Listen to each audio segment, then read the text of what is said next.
We're going to go ahead and take a look at the Photos app that's in Windows. It's a very, very simplistic app, but it can do a few things that might be good enough for your basic needs.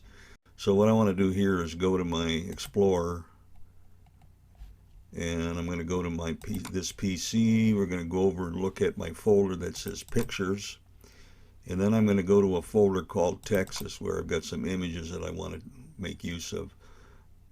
I've got a folder that's called Use that has all of the pictures that I put in a slideshow.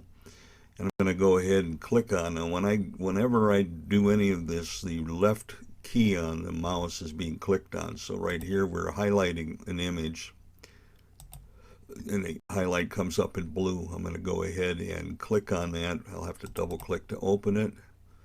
Now it automatically goes to the Photos program. Some of your computers may not do that, and normally that's the default, and Photos should be on your computer because it's part of the basic programming that's Microsoft includes. So the first thing a person is probably going to want to do is just crop this to their needs.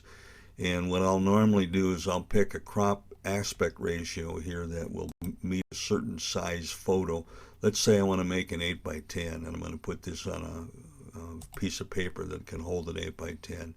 That's the shape of an 8 by 10, and if I decide I want to crop a little tighter, when I press down on my left key and I push forward towards the top and maybe go to the top here and crop down a little bit, we get a little tighter image to work with.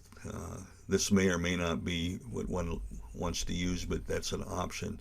Once you've decided you've got the crop you'd like, you can go ahead, and if you want to make any adjustments, oh, by the way, you can hit the reset button too if you want to go back. So if I decide I want to go where I was, I'll just go back in here and recrop. If I press down on the key on the left mouse button and then push around, the picture will move. So, okay, so we'll go to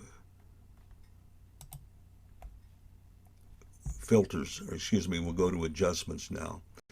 You can either lower the light if you decide it's a little too bright, or you can make it brighter. These pictures have all been adjusted pretty much to be accurate, so I'm not going to make any major changes. I'll just show you what can change.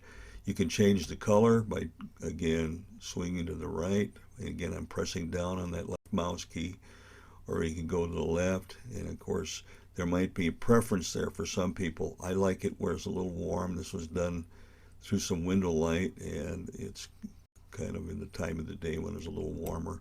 So I like the way that looks. This old timer really, he had a personality, so we try to make it go with that. You can vignette the edges by darkening them. A lot of photos will look better if the images have a darker end. In some cases, if it's a higher key, maybe you want to go with a lighter background or to get a cloudy effect. We don't have eyes here that have got red eye in it, but if you're using flash, you may get red eye in some pictures, and you can click on that. It'll take the red eye out of the pictures. Spot fix is another option, and there's really not a lot with this particular program or with this particular picture that needs to be fixed.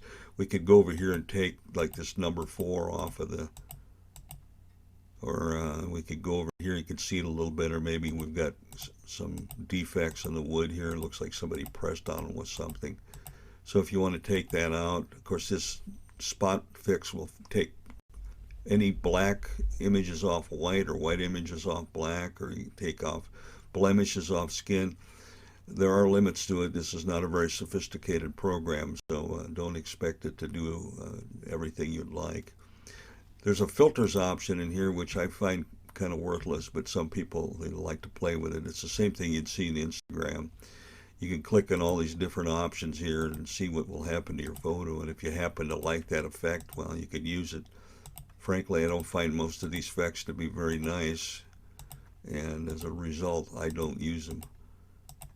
And if you don't want to use that effect, well, you just go back and click on the original.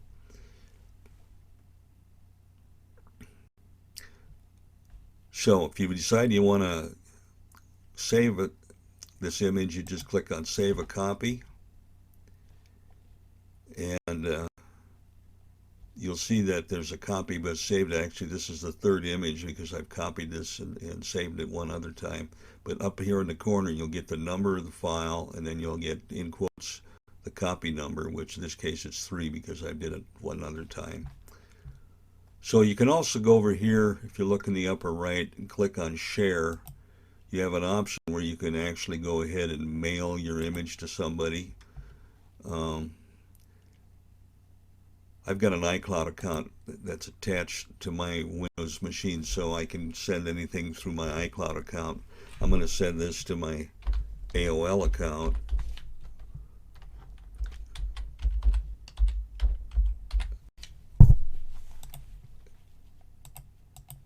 And once we've got it entered, we can make some notes here. I'll just type this as a test image. And then we go ahead and click on send. So it's very easy. There's other options in here under the share. You can share this in Skype if you're a Skype user. You can put it in your notes under OneNote. Let's just see what happens if we do that. Okay, I'm not sure what's happening there. We'll just ignore it. Okay, you can also print this image. If you go to the print option here, it's going to show the printers that you have available. I have a number of printers on here, but this would be the Hewlett-Packard's PhotoSmart printer, which is a printer that normally works pretty well with the Windows Photo app. We're in a portrait mode. The letter size is 8.5 by 11. This image is showing up smaller than that, but it should come up as an 8 by 10. You can play around with your different sizes. That's a legal size, executive size. But again, you have to have the right size paper in when you're printing. I normally don't print with my Hewlett-Packard because it's more of a regular printer than a photo printer, although it can print. It normally, if you're going to print photographs, you normally want to use photographic paper. You can print it on regular paper, but it's not going to look very good. So we're not going to get into this. This isn't really about printing today. Let's just see if there's any other options in here that you might want to use. You could use slideshow if you decide you want to look at the images that are in your folder. It'll go through every photograph that you have in your folder. So this could be handy if you want to just show it to somebody or just have it up running or something. You could actually open up your computer and set this out somewhere. People can walk by and look at all the images you have in a folder. Nothing fancy there, of course. You can hit escape, and we're back where we were at. Let's see if there's anything else. You can actually look at the actual size of the image if you click here. And then if you press down on the left key, you can move the image around. You can see these images have a little bit of grain in them or noise. That's because they're shot with a camera that was basically didn't have a real large sensor. Most of you people will probably have cameras that don't have large sensors. You could get rid of some of this grain if you need to, but frankly, it's not a big deal, especially in black and white. It doesn't bother me much at all. And I haven't used settings, but there's some options in here that you might, I don't think I'm going to even get into that today, but there's an options in there for settings if you decide you want to play with that. That should pretty well cover what we're going to do with the actual image editor. Since it's not real sophisticated, there's not that many things you'll actually end up doing.